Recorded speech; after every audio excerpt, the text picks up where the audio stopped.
ತಂದೆಯ ಲೈಸೆನ್ಸ್ ಗನ್ನಿಂದ ಮಗ ತನ್ನ ತಲೆಗೆ ಗುಂಡು ಹೊಡೆದುಕೊಂಡು ಆತ್ಮಹತ್ಯೆ ಮಾಡಿಕೊಂಡಿದ್ದಾನೆ ಎಂದು ವಿಜಯಪುರ ಜಿಲ್ಲಾ ಎಸ್ಪಿಯವರಾದ ಲಕ್ಷ್ಮಣ್ ನಿಂಬರ್ಗಿ ಅವರು ಹೇಳಿದರು. ಶುಕ್ರವಾರದಂದು ವಿಜಯಪುರ ನಗರದಲ್ಲಿ ಮಾತನಾಡಿದ ಅವರು, ವಿಜಯಪುರ ಮಹಾನಗರ ಪಾಲಿಕೆಯ ಮಾಜಿ ಸದಸ್ಯರಾದ ಪ್ರಕಾಶ್ ಮಿರ್ಜಿ ಅವರ ಮಗ ಅಸ್ನಾನ್ ಮಿರ್ಜಿ ಆತ್ಮಹತ್ಯೆ ಮಾಡಿಕೊಂಡಿದ್ದಾನೆ.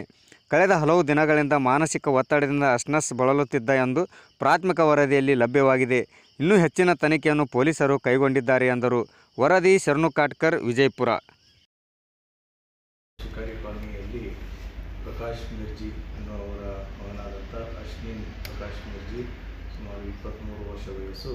ಬೆಳಗಿನ ಸಮಯ ಸುಮಾರು 10:30ರಿಂದ 11 ಗಂಟೆ ಮಧ್ಯದಲ್ಲಿ ಮನೆಯಲ್ಲಿ ಇದ್ದಾಗ ಅವರ ತಂದೆಯ ಲೈಸೆನ್ಸ್ ಪಿಸ್ತೂಲ್ನಿಂದ ಅವರೇ ಗುಂಡನ್ನು ಹೊಡೆದುಕೊಂಡು ಸುಸೈಡನ್ನು ಮಾಡ್ಕೊಂಡಿರ್ತಾರೆ ಅಂತಂತ ಹೇಳಿ ಮಾಹಿತಿ ಬರುತ್ತೆ. ಸೊ ಇಮಿಡಿಯೇಟ್ಲಿ BLT ಹಾಸ್ಪಿಟಲ್ಗೆ ಶಿಫ್ಟ್ ಮಾಡಿದ್ದಾರೆ. ಬಟ್ ಈಸ್ ಬ್ರಾಡ್ ಡೆಡ್ ಅಂತ ಡಿಕ್ಲೇರ್ ಮಾಡಿದ್ದಾರೆ. ಪೊಲೀಸ್ನವ್ರಿಗೆ ಮಾಹಿತಿ ತಿಳಿದ ತಕ್ಷಣವೇ ನಮ್ಮ scientific team, sofa officers, finger print ಎಲ್ಲರೂ ಹೋಗಿ ತನಿಖೆಯನ್ನು ಕೈಗೊಂಡಿದ್ದಾರೆ. ಬಾಡಿಯನ್ನು ಈಗಾಗಲೇ ಪೋಸ್ಟ್ ಮಾರ್ಟಮನ್ನು ಮಾಡಿ ಸಂಬಂಧಿಕರಿಗೆ ಅದನ್ನು ಹಸ್ತಾಂತರಿಸಲಾಗಿದೆ.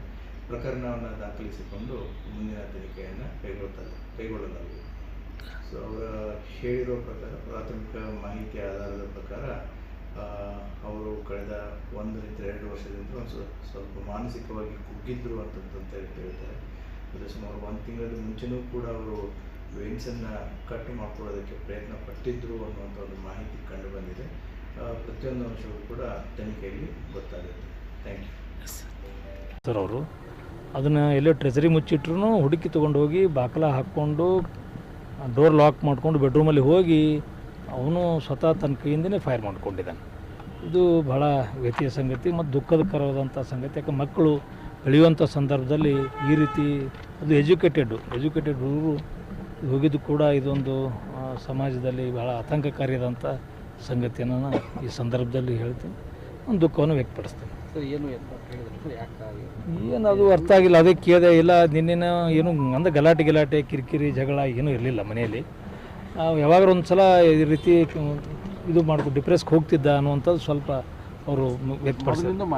ಮಾನಸಿಕತೆ ಸ್ವಲ್ಪ ಖಿನ್ನತೆ ಇಲ್ಲ. ಅದು BBA ಕಲಿತಿದ್ದ, BCA ಕಲಿತಿದ್ದ ಅಂತ 2 ವರ್ಷ ಆಯಿತು. ಸ್ವಲ್ಪ ಯಾವಾಗಾರ ಖಿನ್ನತೆ ಹೋಗ್ತಾ ಇದ್ದ ಅನ್ನುವಂಥದ್ದು ಕೂಡ ಅವ್ರ ತಂದೆಯವ್ರು ತಿಳಿಸಿದ್ರು. ಇಲ್ಲ ಯಾವುದೇ ಗಲಾಟೆ ಗದ್ದಲ ಯಾವ